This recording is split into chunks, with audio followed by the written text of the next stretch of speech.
Colombianos, bienvenidos al futuro. La Casa Pintada es el intento de preservación de la memoria histórica y cultural de nuestra tierra. En cualquier caso, su ingreso se habría producido a mis espaldas. Usted me ha asaltado en mi buena fe, y no solo a mí, sino a todo el pueblo colombiano. Estoy muy berraco con usted. Yo nunca he sido correcto. Y si lo veo, le voy a dar en la cara marica. Es apelar por el sentido de pertenencia nacional y por la apropiación de lo que significa ser colombianos. El tal paro nacional agrario no existe. El apoyo de los padres fundadores de los Estados Unidos a nuestra independencia fue crucial. Es el reconocimiento de la memoria indeleble de la estirpe criolla. Esta es La Casa Pintada, en Radio Amiga Cultura Musical. Muy pero muy buenas tardes, bienvenidos todos a nuestra Casa Pintada, que es también su casa. Buenas tardes, Andrés. Mateo, perdón. Buenas tardes, Araís, ¿cómo estás? Mateo Andrés. Mateo Andrés. Muy bien, gracias. ¿Cómo te encuentras? Gracias Bien. Por tenerme tan presente. Sí, total. Hoy en la Casa Pintada los invitamos a ponerse cómodos y disfrutar de nuestro programa a través de las diferentes plataformas. Nos encontramos en www.radioamigainternacional.com, a través de Facebook Live, por Instagram y bueno, las diferentes plataformas de Radio Amiga. Bien, ahora vamos a mirar cositas en la Casa Pintada. Nos levantamos de la cama a las 5:03 p.m. y estas son las mayores, un poquitico tardecito diría yo, no temprano, no tardecito. La Casa Pintada, memoria indeleble de la estirpe criolla.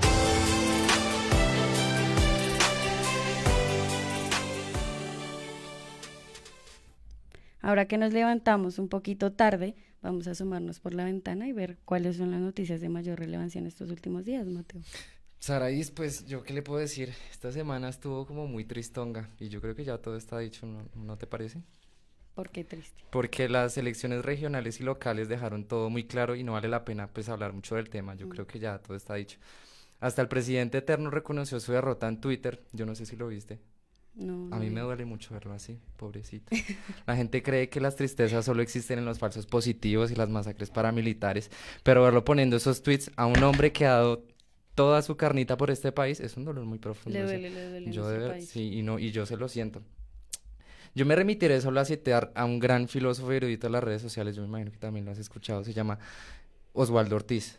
Es un escudero del siempre impoluto ex procurador Ordóñez, que decía: me duele mal Colombia, esa victoria de Claudia López es espantosa, es el comienzo del giro de la izquierda del país en el 2022, qué desgracia. Yo concuerdo con él. Totalmente. Aquí la derecha podrá cambiarnos el régimen pensional y laboral, reducirnos nuestros salarios, pero por Dios, es que no hemos aprendido en Venezuela. El marxismo cultural es una amenaza inminente, esas cosas son importantes y hay que decirlas. Así como lo hizo con decoro la magnánime periodista Salud Hernández, ¿sí la escuchaste?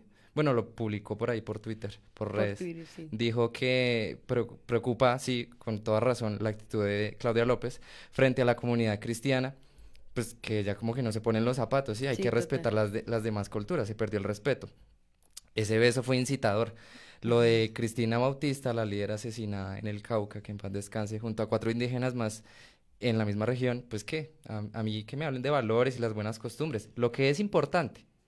Lo que no dañe nuestra cultura religiosa, obviamente. Exacto. Yo siempre lo he dicho en el programa y es que hay que definir prioridades. Y este tema del beso de Claudia, sí es que es... Yo me impacté demasiado porque siento que fue como súper inoportuno, como que nada que ver. Se pueden besar, obviamente se pueden besar. Que lo hagan en privado. O sea, total. O sea, uno respeta, ¿no? Sí, claro. uno acepta que sean pareja porque pues más allá de su orientación y sus cositas raras, pues son ellas, pero no tiene que hacerlo pues tan público. Porque tiene que ver la gente. Sí, después de eso tuve que lavarme los ojos con Clorox. Tenaz. No, muy triste esta semana. Pero bueno, esperamos que de la próxima semana como que tengamos noticias un poco más alegres. Vamos a ver, esperemos. Pero bueno, es tiempo de limpiar asperezas en la Casa Pintada o bobaditas del día a día. Vamos a abordar un poco sobre nuestro tema del día de hoy, que es educación electoral. Bueno, Saraís, primero que todo a mí me gustaría que entráramos, pues tú sabes que este es el espacio de ir al baño, de limar todas las asperezas, y filosofar un poco, ¿no? Entonces yo te pido que me acompañes al baño porque pues esto me pareció muy curioso y es importante que también lo sepamos. Resulta que yo me he puesto muy curioso con lo de las elecciones y encontré una cultura muy llamativa que quiero compartir con ustedes y con todos nuestros oyentes. Se llama el antiexcusismo. ¿Alguna vez has escuchado de ¿Antiexcusismo? El antiexcusismo, sí. No. Se trata de una corriente de pensamiento que llama la estabilidad familiar y ciudadana a través del diálogo, algo muy importante que nos hace mucha falta. ¿Sí? Ellos han identificado, bueno, es una comunidad que ha identificado que para tener una vida sana hay que evitar aquello que nos separa, ¿sí? Como pues lo hemos hablado mucho en nuestros programas. Colombia está totalmente polarizada y este tipo de cosas pues no hace ningún bien. Hay que aprender que pues no todo es la diferencia, hay que recoger aquello que nos une, que realmente nos une. Entonces, ellos tienen un credo que aplican en sus reuniones y yo quiero que hoy nos unamos y hagamos el ejercicio como si estuviéramos dentro de su comunidad, ¿te parece? Vale, me parece bien. Bueno, entonces vamos a unirnos en coro. Yo quiero que me prestes tu mano como si fuera una cadena de oración. Sí. Y vamos a unirnos diciendo, aquí no se habla de política. Aquí no se habla de política. Aquí no se habla de política. A ver, 1, 2, 3. Aquí no se habla de política. Muy bien. Espero que también lo hayan hecho ya en... Eso, invitar a los oyentes que lo hagan en casa. Si estamos compartiendo en familia, decimos...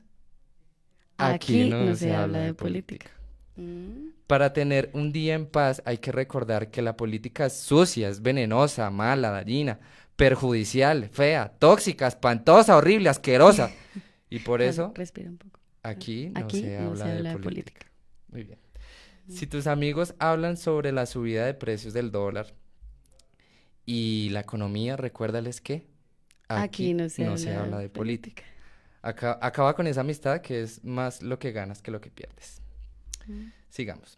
Si el rock y el rap empiezan a crear conciencia, recomienda a tus cercanos escuchar a Yatra, gran maestro, porque él sabe que aquí no se habla de política. Muy bien. Si sabes que en las calles se están violando a mujeres y además las culpan a ellas, no olvides que aquí no se habla de política. Si los niños en tu barrio se suman a la drogadicción y la delincuencia, enséñales que aquí no se habla de política. Si el Transmilenio se rompe por la mitad y deja heridos y la visible precariedad del sistema, comenta que aquí no se habla de política. Si el sueldo no alcanza y el crimen aumenta en la ciudad, la culpa es tuya por quererlo todo regalado. Entiende que aquí no se habla de política. Si se autoriza la caza del tiburón sedoso a una cuota máxima de 5.2 toneladas de aleta, ten siempre presente que aquí no se habla de política. La última. Si revelan chats que confirman el asesinato de Dimar Torres a manos de las Fuerzas Armadas de manera premeditada, recuerda que aquí no se habla de política. Pero vas volando, la cogiste de una. Me encantó. La agarraste me gustó tanto que lo voy a implementar en mi vida.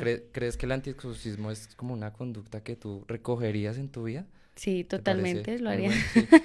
Yo creo que, bueno, el caso es que es totalmente nuevo, esto no es que se recoja de cosas que hayan pasado antes. Incluso lo podríamos usar acá en nuestra casa pintada. Claro, porque aquí no se habla. No, acá no hablamos de política jamás. Entonces, me parece que muy bueno que dejar esa reflexión sobre estas nuevas corrientes de pensamiento que se han preocupado mucho por el diálogo, porque es importante, hay que saber hablar, eso es muy importante, y que no sabemos respetar los pensamientos del otro.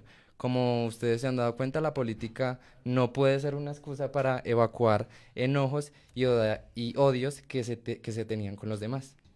No, totalmente, mejor dicho, dispuesto a lo que estamos encontrando hoy en nuestro espacio y territorio, ¿no? Bien. Ahora, ¿qué te parece si nos vamos para la sala? Buenísimo, Saraís. ¿Sí? Ponte cómodo, siéntete en casa. Estás en la sala, en la casa pintada.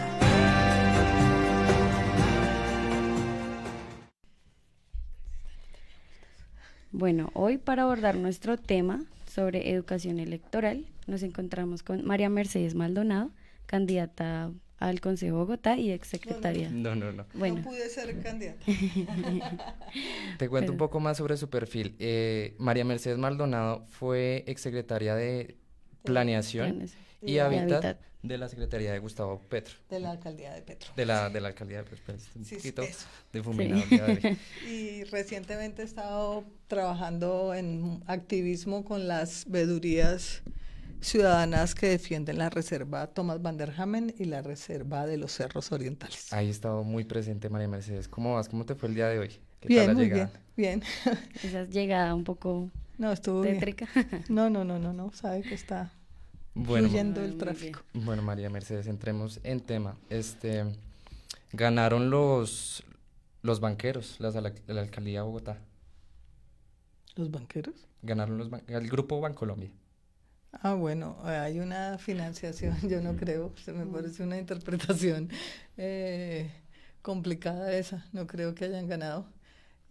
Digamos, hay ciertos grupos económicos que a través de sus fundaciones financian las campañas de manera abierta, reportada, a veces lo hacen de manera igual para todos los candidatos, a veces tienen como sus opciones políticas desafortunadas. Sería lo bueno, ideal que financiaran de hecho financiaron a varios candidatos y es una opción que tienen algunos grupos a través de sus fundaciones. También les implica un descuento en impuestos, pero yo no creería que dé para decir que van a gobernar, digamos.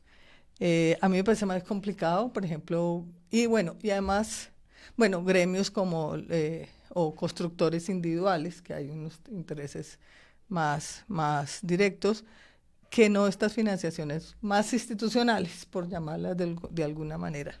¿No? En algún momento lo hacía la Fundación Social, cosas así, pero pues yo creo que es una afirmación muy agresiva. Sí, muy fuerte decir que ganaron los banqueros. ¿Cómo podemos analizar? Además en, 2.000 y pico millones de pesos. 2.500. 2.500 que tuvo de gasto la campaña ganadora, o pues de ingresos fue casi igual. Pues un aporte de 50 millones no me parece que incida tampoco tanto en la financiación. ¿Cómo podemos interpretar entonces esa financiación de todos los grupos que aportaron a la alcaldía de Claudia López en lo que va a ser estos próximos 4 años?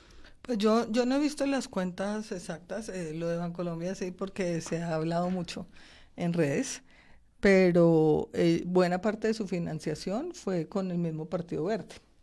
El Partido Verde es un partido que ya es bastante consolidado, opera como un partido, y pues me imagino que juegan con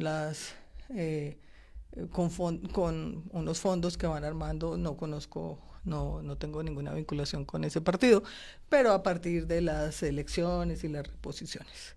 Y un crédito sí es como uno cuando le toca comprar la casa, el carro, porque no tiene la plata suficiente. Un crédito no establece ninguna condicionalidad en las políticas ni nada. Todos los candidatos, es la financiación ideal, que es hacer un crédito para con la reposición de los votos, que es una financiación oficial con recursos públicos, que cubre por igual, con la misma regla de juego, a todos los candidatos, se paga. Ese fue el grueso de la financiación de esa campaña, el Partido Verde, y después hay unas financiaciones como esta de Bancolombia. Por ahí había una firma de abogados, una constructora, que inclusive yo que estuve en Secretaría de Hábitat, nunca la vi en Bogotá como moviendo proyectos, y personas naturales.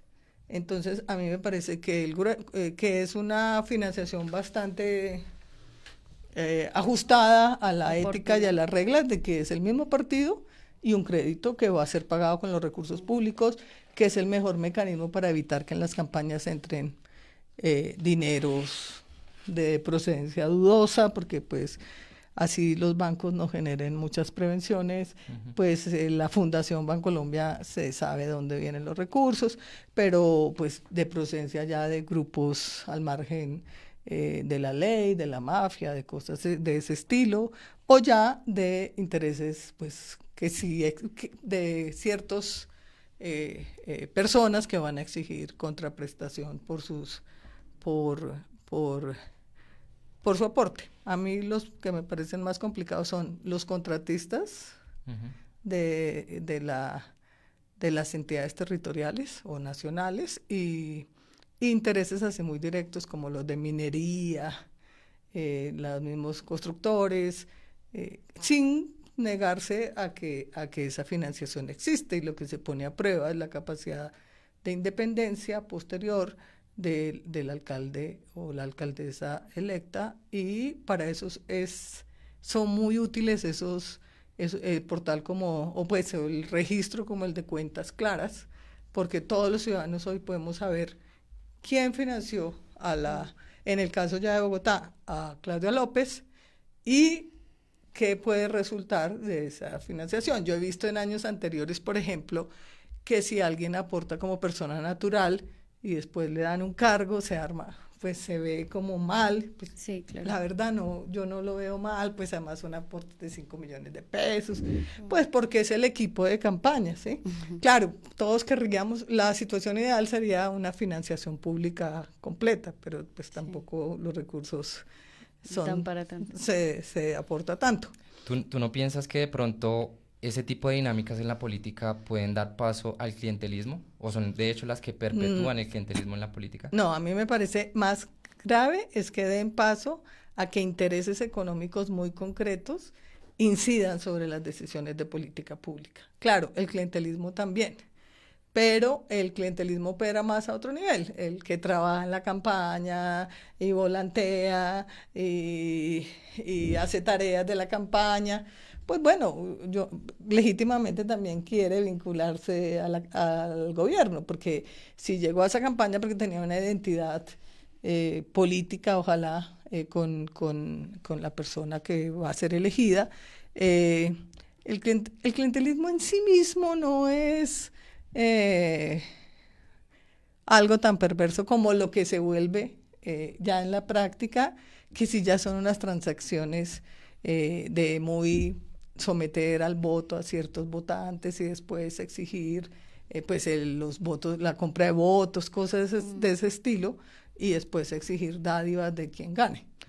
Eso sí me parece más complicado, pero a mí el de los grandes intereses sí es el que me parece el de las votaciones, o sea, un municipio donde haya una discusión sobre la autorización de actividad minera y una empresa que está interesada en que cambien los usos del suelo financia al alcalde. Ahí hay un conflicto de interés, inclusive más grave del clientelismo. El clientelismo sí es cuando se somete, por ejemplo, el clientelismo ocurrió más en el gobierno que está hoy, ¿sí? Porque es mucha gente, y no voy a hablar en Bogotá, hay noticias en los medios, anécdotas, que muchos de quienes hoy son alcaldes o gobernadores renovaron los contratos de los contratistas del último semestre bajo la condición de que tenían que demostrar tantos votos. Y eso, ¿cómo se demuestra? Usted va a tal mesa y después de las elecciones pues yo voy a verificar si en esa mesa se vieron esas votaciones a ese partido. Sí, hay diversas formas. Eso es el clientelismo, que es muy complicado. Así como quienes votaron para que después también les den un puesto. Pero la expresión más censurable la hicieron quienes están en el gobierno, que para promover a sus candidatos hicieron eso, y todo el mundo, de eso se ha hablado, ha habido denuncias, porque es someter el derecho al trabajo de la gente y la necesidad de trabajo de la gente a una transacción electoral. Eso pues no solo es antiético, sino también raya en la ilegalidad. Vale, hablando un poco sobre los grandes intereses que mencionabas ahorita, yo creo que uno de los temas más grandes o más álgidos que va a haber en estos próximos 4 años va a ser el tema del metro. Y todavía hay ciertas contradicciones que encontramos en el discurso de Claudia López de lo que fue en campaña y ya lo que ha sido en estos 2 últimos días. Entonces, ¿crees que esos intereses que financiaron esa campaña no van a influir en lo que van a ser los megaproyectos de Bogotá para una ciudad en vistas a 2050, 2100? Bueno, por eso vuelvo y le digo, yo no he mirado, no sé si ustedes tengan información más detallada, pero está esa partida que es alta, relativamente alta, la de Bancolombia, la de la Fundación Bancolombia. Pero además no veo una presencia, por ejemplo, como pasó en Odebrecht, ¿sí? Que Odebrecht, pero lo supimos después, pero en las alertas que ha habido de irregularidades en torno al metro elevado, no ha aparecido, por ejemplo, claramente esa, ¿sí? Entonces, en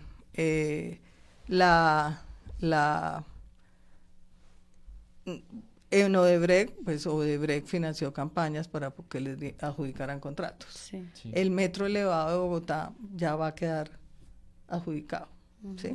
Por una compañía china que está en discusión. Sí, no, las irregularidades existen. Yo digo los nexos con la campaña electoral, Okay. ¿sí? Sí. O sea, la decisión la tomó Peñalosa con una candidata que le hacía abiertamente oposición. Hoy molestó o ayer que Claudia ya habló de que Peñalosa había sido su mentor político y todo, pero es un hecho real y Claudia está intentando, la alcaldesa electa, está intentando pues plantear un gobierno que no llegue de entrada cazando peleas, digamos, y está bien, un acto de amabilidad, es un hecho concreto, se lo sacaron mucho en campaña, de que ella había sido, había estado en el gobierno de Peñalosa en el primer gobierno, que había sido la jefe programática de su campaña presidencial de 2014, y pues ella lo dijo, para plantear, pues porque igual de aquí al final va a haber 2 meses, de hoy hasta 31 de diciembre, 2 meses de empalme, que para la ciudadanía lo mejor es que transcurra en las condiciones más amables y cordiales posibles, porque ¿qué hacemos ahora el alcalde saliente y el entrante garrotereados, diciéndolo coloquialmente, ¿sí? Entonces, pues hizo ese gesto. Yo la verdad creo que la cosa a medida que avance no va a ir tan bien, porque Peñalosa pues no va a aceptar, pues, y tiene también su derecho a votar. Nos equivocamos al dejarlo, no votamos por él, pero yo por lo menos nos equivocamos al dejarlo elegir y él gobierna hasta el 31 de diciembre de este año, y yo no creo que él vaya a aceptar cambiar sus decisiones, que además aceleradamente va a empezar a tomar en el tiempo que le queda, porque no hizo muchas de las cosas, no las hizo. No va a haber la suerte que tuvo Peñalosa, porque tenía todo el apoyo del gobierno de Santos, que paró el proyecto de metro subterráneo de Gustavo Petro, que estaba bastante avanzado, y dijo, no, ya el alcalde vino, habló con la nación, y dijo el gobierno nacional, y dijo que quería hacer un metro elevado porque era más barato, cosa que resultó mentira, y nosotros le hacemos caso al nuevo alcalde y congelaron la financiación. No pasó, eso no va a pasar en este momento, bueno, porque el proyecto de metro elevado subterráneo de Petro estaba en la etapa final de hacer estudios de detalle para poder licitar. Este está, pues bueno, no hemos visto el acta de adjudicación, pero está en su etapa final. Son 2 momentos de todas maneras distintos. Sí, claro. Quisiera hacer una pregunta, y es, digamos, esta adjudicación supuesta que se da, también se da como con un velo de intranquilidad, porque se da en horas de la noche, también como sin testigos, sin nada de esto. Aparte, pues teniendo en cuenta que había 6 licitantes, por decirlo así, y esos 6 quedaron 2 oferentes, también en dudosos términos. Además de que hay una mancha de que esta empresa china, la Harbour, que justamente fue una de las más baratas para darlo así en concesión, que fue un tema que se tomó muy en cuenta, tiene manchas de corrupción, inclusive de su casa matriz, la GCC. Digamos riesgos. Como indicios. Por el Banco Mundial, durante 8 años fue sancionada hasta el 2017 por un escándalo de corrupción en Filipinas. Entonces me parece muy riesgoso, como dices tú, justamente prestarse para que esta casa o esta firma también, digamos, construida con Metro Bogotá, con todos estos antecedentes también que ha habido. Yo creo que retomando las cosas que nos has dicho en esta entrevista, algunos analistas han llegado a comparar que el hecho de Reficar es muy comparable a lo que se enfrenta Bogotá con el metro elevado. Y viendo la cuestionada empresa que nos comentaba Andrés, puede ser que ese tipo de cosas se han tenido en cuenta al momento de ir a las urnas en Bogotá. Pues lo que yo pude ver de y enterarme indirectamente, pues, tanto en las encuestas como en los focus group, que es otra manera de medir un poco lo que está pensando la gente, el tema del metro no era prioritario. Y pues está demostrado también en las urnas que el candidato que se la jugó totalmente por el metro subterráneo, pues tuvo una ostensible diferencia en la votación con Claudia López y Carlos Fernando Galán, que quedaron muy parejos, ¿no? Entonces, obviamente estuvo en el debate, pero una cosa son los debates, bueno, los que nos movemos en redes, uno cree que Twitter es el pulso de la opinión, y no es el pulso de la generalidad de la gente. Entonces, la percepción que yo tengo, de la cual difiero, porque yo pienso que lo mejor para Bogotá es el metro subterráneo, es que la gente no queremos ver obras, ¿sí? Y el metro subterráneo o elevado, de todas maneras, para la gente es algo muy abstracto, es algo que va a ocurrir, que nos han hablado por años, que nos han mostrado render, proyectos, propagandas y que nunca se ha visto. Nuestras dificultades son en Transmilenio, en el SITP que llega tarde, en las rutas para conectarse al Transmilenio, y la gente lo que quiere es que Bogotá está estancada y quiere una obras. solución pronto. Entonces, claro, uno como urbanista sabe que va a deteriorar terrible el entorno, que debajo, además este es un metro particular elevado con Transmilenio debajo, que va a tener unos impactos urbanísticos de seguridad complicados, pero la gente, pues porque es que somos pues potenciales, bueno, votaron 3 millones de personas más o menos, que no alcanza tampoco a llegar a ese detalle, es mi percepción. Y es complicado porque pues uno sí querría que la gente se empapara más de esos temas. Por ejemplo, a la gente le preocupa la corrupción, sí, la corrupción sí le preocupa, pero el tema de la corrupción lo lograron como enfocar bien, ya como canalizar bien, explicarlo, pues Gustavo Petro y Holman Morris, ya en las semanas finales, porque antes también eran unos señalamientos bastante generales. En la etapa final, pues sí se va concretando a medida que avanza el trámite. María Mercedes, otra cosita, y es que justamente hablando de esto de la movilidad y las obras que muchas veces no queremos ver porque sabemos que son eternas acá en la capital, el metro elevado tiene otro inconveniente, y es justamente las obras que comunican pilotes y que construyeron la vía sobre la Caracas.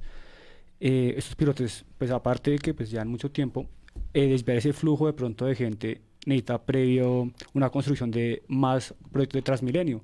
Entonces se busca, pues según lo que entendió, digamos, la administración, sería que el metro no fuera como tal la vía principal de movilidad, sino que fuera como una especie de alimentador para más Transmilenios, para construir como más Transmilenios. Entonces yo diría, hombre, si lo que se busca es un metro, pues hay que darle comprar al proyecto metro. Y si bien se dice que puede ser más barato, entre comillas, el metro elevado, ya no fue. No lo es porque necesitan comprar los terrenos y todos los predios en donde van a construir eso. Entonces, esa compra de predios que no se tiene, digamos, no sé si calculado, en el subterráneo pues no se tiene, en el elevado se tiene, y eso aumentaría también mucho más el valor de construcción de esta obra. No, eso es un hecho. Pues, digamos, bueno, primero es que el valor que tenemos de referencia del metro subterráneo pues ya está desactualizado, ¿no? Entonces, pero en las comparaciones la diferencia es como del orden del 10% en el valor, con ese tema de que el valor del el que subterráneo se tiene presupuestado, ¿no? Porque uno no sabe. Sí, no sabe. Bueno, pero eso ocurriría. Los sobrecostos, el riesgo de sobrecostos era un riesgo es un riesgo de ambos, sea del subterráneo o del elevado, ¿sí? Eso pues hay que reconocerlo. Pero, digamos, puede que haya una diferencia en la suma, un poco menor para el metro elevado, no mucha, pero el metro elevado tiene menos estaciones y menos capacidad. Entonces ahí sí nos sale más barato. Exactamente. Sí, realmente. O sea, creo que si se mira a futuro, el metro elevado lo que hizo Peñalosa es una irresponsabilidad total con esta ciudad. Realmente, y el gobierno nacional, que en este momento exacto en el que estamos, hace 4 años, pues un poquito a mediados de noviembre, decidió decir, le aceptamos la solicitud del alcalde entrante y cambiamos el proyecto. Esa responsabilidad política con los bogotanos. Y con la nación, porque es plata del Estado también. Sí, pero la tiene el gobierno nacional y el gobierno de Santos y de Peñalosa. Siguiendo con este tema de movilidad y pues las más recientes elecciones, a mí me gustaría también que habláramos sobre el Transmilenio, en tanto en la medida de que eligió el votante respecto al Transmilenio. Yo encontré una de las entrevistas que estaba haciendo Claudia López en campaña, que quiero que escuchemos ahorita, sobre qué pensaba de Transmilenio, y a posteriori, el día de ayer, qué decía al respecto después de su reunión con Peñalosa. Escuchemos. Que es bueno que no mentir. El metro elevado o el metro subterráneo no implica hacer más Transmilenio. De hecho, yo he dicho con absoluta claridad que no voy a hacer el Transmilenio por la séptima. Yolanda me los escuchaba aquí desde el día 1. Y tampoco voy a hacer el Transmilenio por la 68. La página 24 de tu programa, punto número 62, dice con toda claridad: ampliaremos la capacidad de cobertura del transporte público mediante la construcción de troncales de Transmilenio en la avenida Carrera 68, avenida Ciudad de Cali y la Carrera Séptima. Eso es lo que yo no voy a hacer. Ahí tenemos la muestra de lo que decía Claudia López respecto al Transmilenio antes de ser elegida. En campaña. Ahora, lo que dijo después, el día de ayer, frente al tema de Transmilenio. De votar por tener una red de metro alimentada por una red de Transmilenio. Si el estudio dice que la troncal de la 68 es la más costo eficiente para conectar esas 3 líneas, pues hacemos esa. Yo no estoy diciendo que se deje de hacer Transmilenio, sino que Transmilenio complemente la red de metro. Yo no estoy... Ahí tenemos las declaraciones de nuestra alcaldesa. Sí. Pues bueno, no sé qué habrá pasado, pero nosotros hicimos... A ver, yo creo que Bogotá, para que también hay que ser honesto con la ciudadanía, no se puede decir que Transmilenio es cero o no. ¿Cuál es el problema de Transmilenio? O sea, porque se habla mucho de intermodalidad, eso es la que hay que hacer. Hay 2 problemas de Transmilenio: que no hubo una adecuada planeación para que después de determinado número de pasajeros sentido hora, no funciona. O sea, eso no, y se insistió que ha sido la premisa equivocada de Peñalosa, de que un Transmilenio tenía más capacidad pues que inclusive que muchos metros, sí, pero a costa de qué calidad de vida e inclusive condiciones de dignidad de los usuarios. Entonces, se pasa de cierto límite de pasajeros sentido hora, hay que buscar un sistema metro. Sí. No hay más, porque no hay más. Eso fue el primer error. El segundo, que no que vamos muy lento en empezar a que él sea un sistema eléctrico por el tema de las emisiones. Para mí esos son los 2 problemas más críticos. Entonces, pero hay ciertas troncales con 25.000 pasajeros sentido hora que son adecuadas para Transmilenio. Claro, lo ideal es ir pasando a metro ligero, tranvía, ese tipo de cosas, por los temas ambientales y también de funcionamiento y todo, pero Transmilenio, yo no satanizo totalmente al Transmilenio, aunque estoy de acuerdo con la Claudia López de campaña, de que un momento hay que hacer un viraje para meterle el dinero a el sistema eléctrico, ¿sí? Porque si no, se sigue, claro, una troncal es la 1/5 parte de un metro, entonces hagamos otra troncal y nos vamos llevando los recursos del metro. Algún día hay que parar, implicará sacrificios para ciertas zonas de la ciudad e irnos al metro. Entonces, sí me parece, pues, yo nunca he trabajado en el área de movilidad, estoy aquí opinando casi como ciudadana, muy atrevida, pero por ejemplo en el Plan de Desarrollo de Bogotá Humana del gobierno de Petro, el análisis que se hizo era que era mucho mejor la troncal, tenía mucho más impacto la troncal de la Boyacá que la de la 68. Entonces, retomar ahora la idea de la 68 parecería pues ser complicado, pero pues no tengo las cifras, ¿sí? ¿No hubiera sido un poco más efectivo pensarse en metro, en varias líneas del metro, incluyendo la 68, incluyendo también en la Boyacá? No, habría que mirar cuáles son las que están llegando a ese límite, ¿sí? Sí.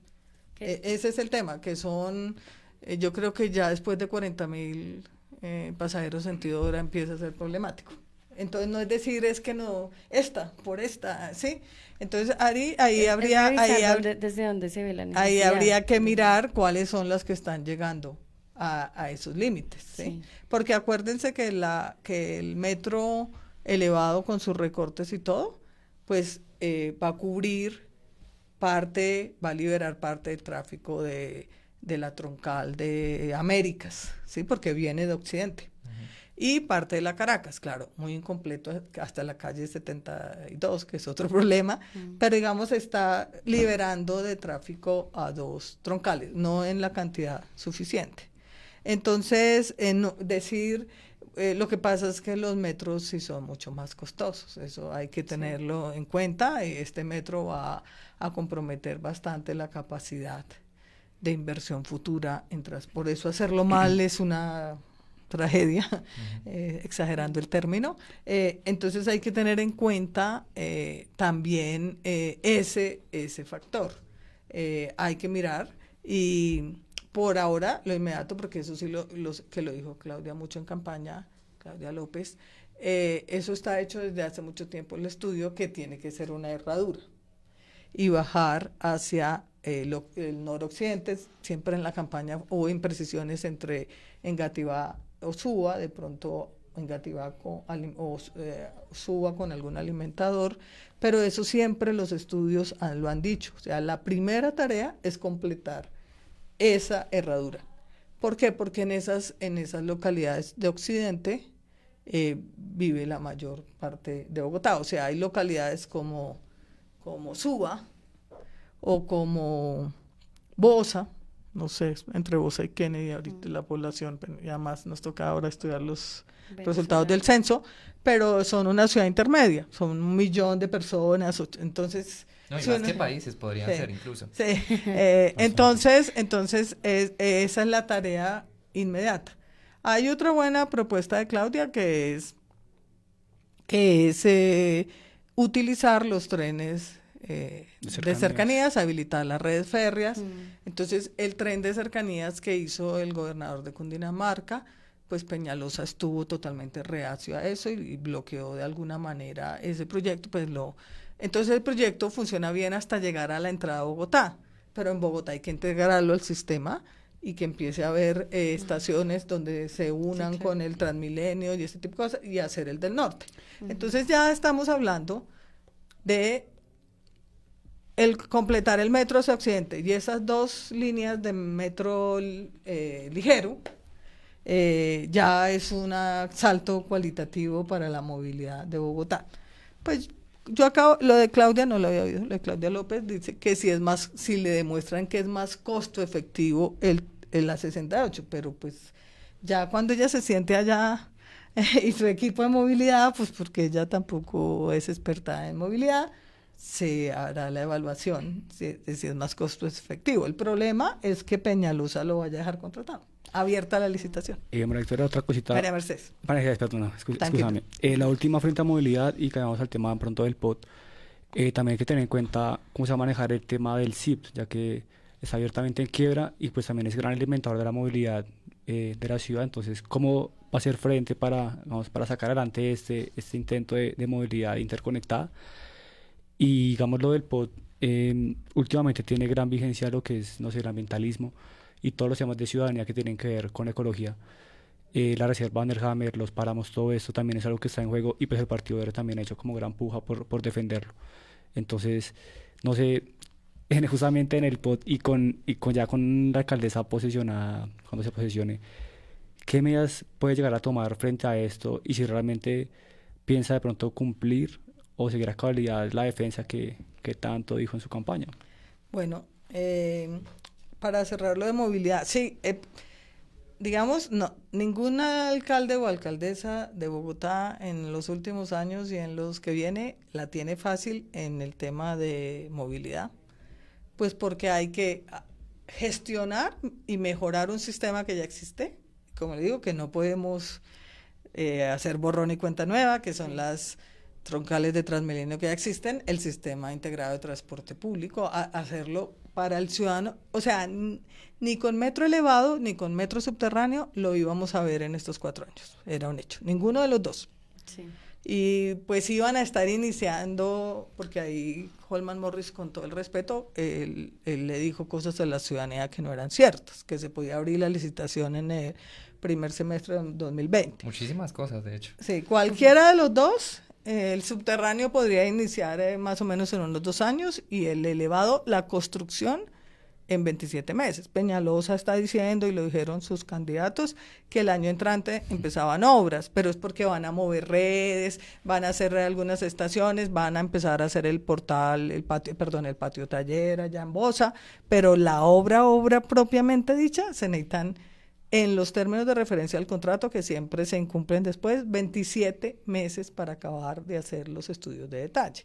O sea que en los 4 años de cualquiera de los 4 candidatos, y ahora de Claudia López, no íbamos a ver metro, pero sí nos toca meternos apachurrados al Transmilenio, que se esté estartalado y que cae entre el agua, y que se vare, que no llegue. Y el CIP, o sea, el CIP es un problema, como fue concebido y licitado en el gobierno de Samuel Moreno, la implementación fue lenta. El CIP tiene una diferencia entre los costos y lo que nos cobran a los usuarios, porque si no sería explosivo socialmente, que se paga con recursos del distrito. Eso está en la estructura de la licitación, y pues se intentó que los dueños de buses se vincularan en empresas al sistema para no sacarlos, y ahí tuvieron muchas dificultades financieras. O sea, hay problemas financieros, hay problemas de operación, hay problemas de la calidad de la flota que el alcalde tiene que, la alcaldesa en este caso, entrar a resolver. Y hacer que el metro, si definitivamente las irregularidades del metro no dan para frenar, Claudia López está cumpliendo con un compromiso que fue en el acuerdo con la coalición, no estaba en su programa original, pues en la coalición de Polo Activista, porque con Colombia Humana no hubo acuerdo.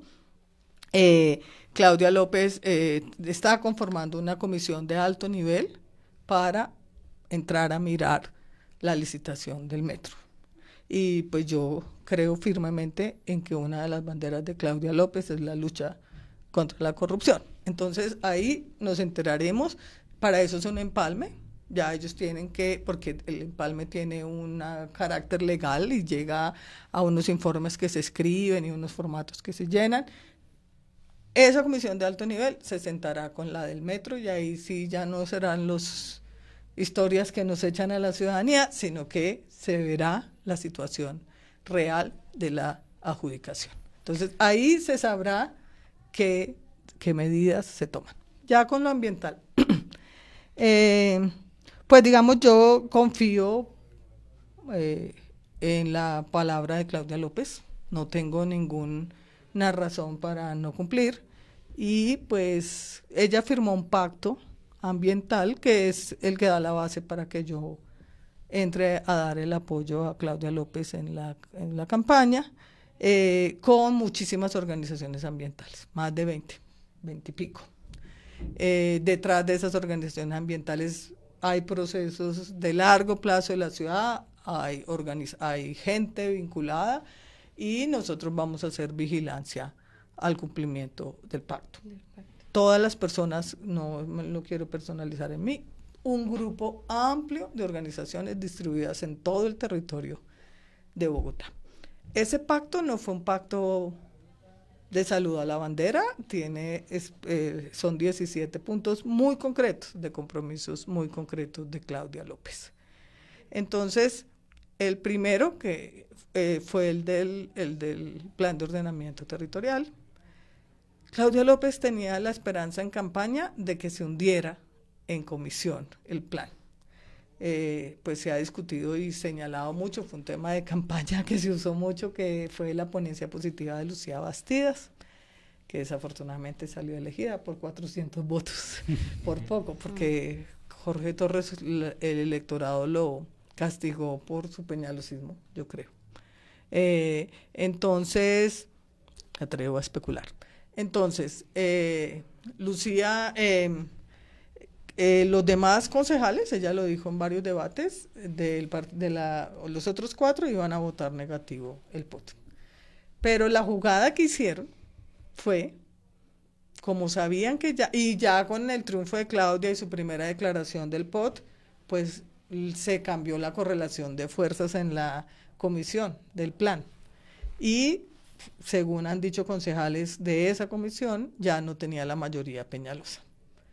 Como sabían eso, esa es la razón por la que el presidente de la comisión, el ex concejal, bueno, hoy es concejal, pero el concejal quemado, Grillo, de apellido Grillo, de Cambio Radical, simplemente no hace sesión de la comisión. Entonces, Peñalosa lo va a firmar, indudablemente.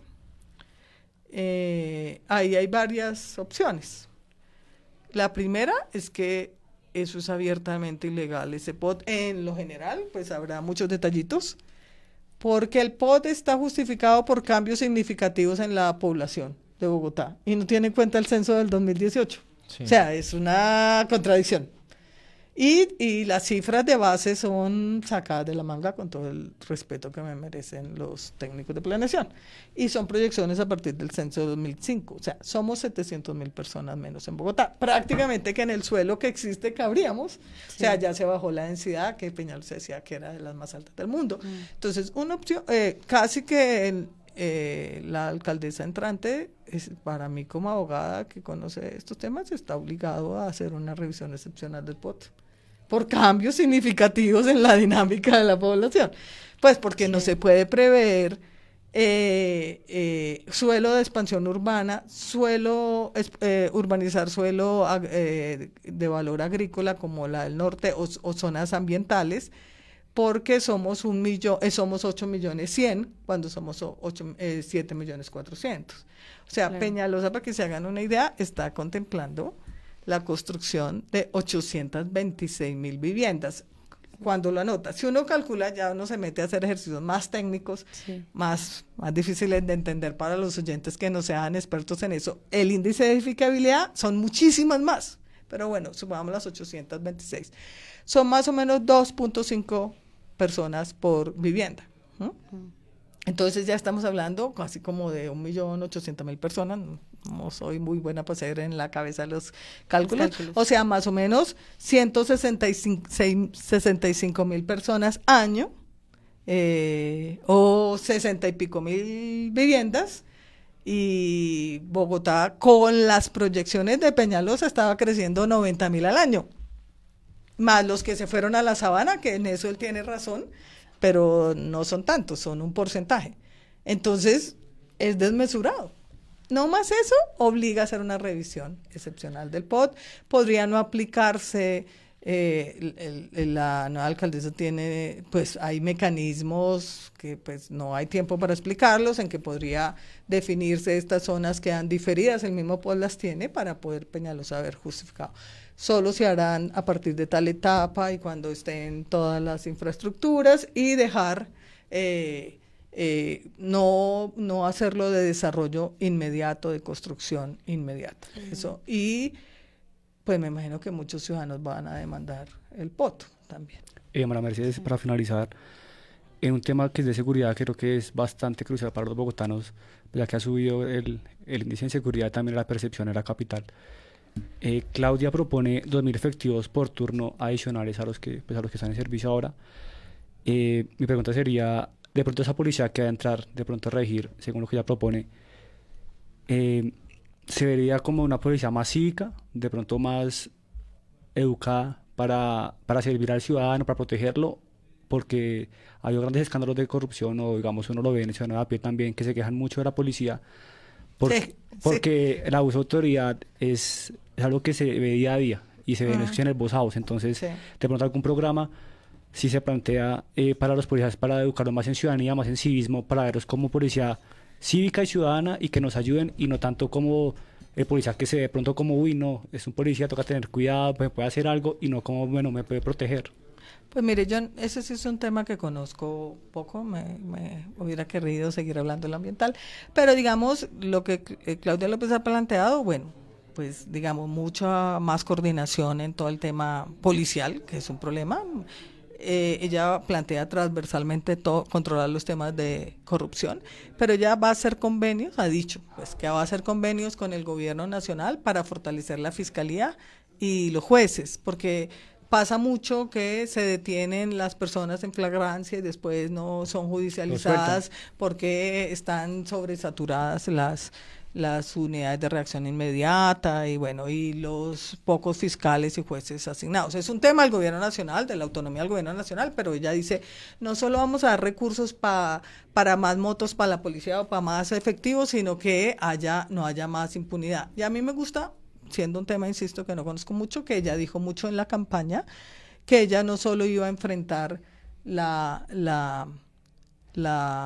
inseguridad ligada a los atracos, ligada a las violaciones en el espacio público, este tipo de cosas, sino las lucha contra todas las violencias contra las mujeres, porque son y los niños y las niñas, que son índices que a veces no se olviden, igual de altos, de violencia intrafamiliar, de violencia, de feminicidios, de violencia contra las mujeres. Entonces, que una alcaldesa ponga en el mismo nivel esos dos niveles o esas dos expresiones de la situación complicada de inseguridad de Bogotá, a mí me parece que también va a ser un tema muy, ojalá lo pueda concretar, de transformación. Y también el programa de Claudia López retoma cosas que hubo, por ejemplo, en Bogotá Humana, como Jóvenes en Paz, como buscar la vinculación de los jóvenes a actividades para evitar que caigan en el delito. Esa es una parte que me parece bien interesante. Elementos un poco más sociales, podría decirse. Sí. Pero no, muchas gracias por acompañarnos en esta tarde. Han sido pues temas demasiado interesantes e importantes que tratar, pero nos quedaríamos aquí toda la noche hablando de ciertas cositas, ¿cierto? Entonces, pues nada, una última preguntita, y es que, pues nada, yo quiero saber qué vas a hacer este fin de semana. Este fin de semana... ¿O no hay plan? No tengo. ¿No tienes plan? No tengo un plan exacto. Yo en general me tomo unos vinitos o unas cervecitas los viernes. Y lo que salga. Trato de ir a cine o a teatro, pero no, así como que ya me voy a ir a ver tal película, no. Pero porque Andrés se tiene el plan. Bueno, pues ya que hablaste de que te gusta pronto películas y todo esto, ¿qué te parece la realidad virtual? Entonces, ahorita hay una muestra muy chévere, una exposición llamada Da Vinci Experience, se realiza en el colegio Buen Consejo de Bogotá, es en la calle 104, número 1722, la entrada es totalmente libre, va a estar hasta el 7 de noviembre, entonces es como una muestra en la que se da a conocer las obras de Da Vinci, de este gran artista, a través de la realidad virtual. Es algo muy inmersivo. Entonces, ¿a través de qué? Realidad virtual. Ya. Entonces, súper invitados, es algo muy inmersivo para que quiera conocer un poco más de Leonardo da Vinci. Bueno, muy chévere. Si vas a ir, no tienes ya. Bueno, les aviso. Sí. Bueno, entonces se nos acaba el tiempo en la Casa Pintada, pero nos dirigimos pues a la salida. Pero mientras nos vamos hacia la salida, vamos a escuchar un poco qué hay afuera y cómo pinta la casa la próxima semana, Mateo. Pues ahora ahí se vienen inundaciones intensas por la fuerte temporada invernal. No hay que confundirlas con lágrimas uribistas. Que no naden entre ellas. No son lágrimas, es la temporada invernal, obviamente. Esto es solo eso lo que tenemos. Pero entonces, bueno, para esta semana tenemos podría decirse un agregado a nuestro programa, y es el fan destacado. Entonces, el fan destacado es Héctor Morantes, Héctor, muchas gracias, que nos está observando en este momento. Saludo para él. Muchas gracias por estar siempre presente compartiendo nuestros programas, porque él se apega a eso de que esta casa es de todos, ¿no? Pero bueno, ustedes que nos escuchan en el trabajo, en las casas, en la universidad, en sus zonas de confort, nos despedimos con un gran abrazo cálido y esperamos nos puedan escuchar, nos puedan ver el próximo programa en 8 días. Que tengan un buen fin de semana, que en este fin de semana puedan ir a visitar la propuesta que nos hace Andrés de este artista, ¿cierto? Y vamos a despedirnos, Juanito, Nos despedimos. Bueno, vamos cerrando y listo. Nos vemos en 8 días, ¿no? Muchas gracias. Por favor, llegar temprano. Sí, en esta casa se siguen las normas, mejor dicho, son para todos. Buena energía y hasta pronto. Y ya que acá. Colombianos, bienvenidos al futuro.